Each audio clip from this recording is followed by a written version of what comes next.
पढ़ेंगे, एविडेंस देंगे तो क्या होगा। रोमियो की किताब उसका लास्ट अध्याय 16 and verse 19। तुम्हारी आज्ञा मानने की चर्चा सब लोगों में फैल गई है, इसलिए मैं तुम्हारे विषय में आनंद करता हूँ, परंतु मैं यह चाहता कि तुम भलाई के लिए बुद्धिमान परंतु बुराई के लिए भोले बने रहो। और जैसे उसकी आज्ञा मानने की चर्चा फैलती गई, कौन सी चर्चा? सत्य की चर्चा, बोलो वचन की चर्चा। और जब हम वचन को ध्यान से पढ़ते हैं, आज्ञा माने, इसका मतलब यह है कि एवरीवन, आपके आसपास के जितने लोग हैं, वचन के प्रति समर्पण की चर्चा सुन रहे हैं। आपके परमेश्वर को मानने की चर्चा फैल गई है, और ये चर्चा बड़ी तेजी से फैलती है। हमारी चर्चा भी तेजी से फैल गई थी कि जब हमने चर्च जानना शुरू किया, बाइबल पकड़ना शुरू किया, वो भी चर्चा फैल गई थी। फिर अभिषेक को उतरा, उसकी भी चर्चा तो जोर शोर से फैल गई थी।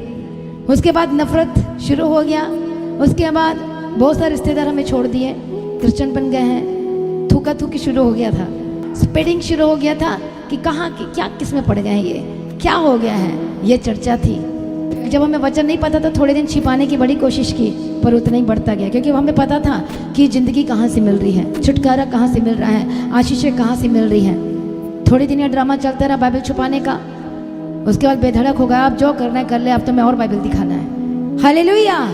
और क्या लिखा है कि चर्चा, ओबीडियंस, सत्य को मानने की चर्चा, वचन को पकड़े रहने की चर्चा, वचन में बने रहने की चर्चा, वचन में चलने की चर्चा, सत्य में स्थिर रहने की, स्थिरता की चर्चा फैल गई है। इसलिए वो पौलुस क्या कहता है, मैं तुम्हारे विषय में आनंद करता हूं।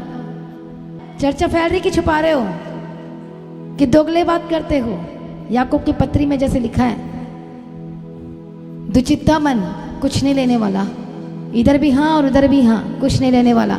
परमेश्वर को हाँ करोगे तो एक को तो ना करना ही पड़ेगा। हालेलुया। स्पिरिट को, दुष्टात्मा को ना तो करना ही पड़ेगा, ताकि आप अपने बचाव के लिए ले सके, प्रमाण ले सके, एविडेंस इकट्ठा करना है। हर एक दिन आपके लिए खास है, मैं आपको सच कह रही हूं। इसलिए मूसा क्या कहता है भजन संहिता में कि हे परमेश्वर, मुझे गिनने की समझ दे और मुझे बुद्धिमान बना दे। वो क्यों कह रहा था? इसलिए क्योंकि इन्होंने अपने दिनों को खराब किया था। इजरायलियों ने बक बक करके, फालतू की बातें करके, कई बार विश्वासी बोले, अरे प्रभु ये नहीं दे रहा, जा मैं नहीं मानती, जा मैं चर्च नहीं जाती। दिन को खराब मत करो, एविडेंस इकट्ठा करो, ठोस तर्क पेश करो, प्रमाण दो, इकट्ठा करो, बनाओ, बल धारण करो। यही तो आपको बल, आपको शक्ति देगा, समर्थ देगा। No shortcut. हालेलुया।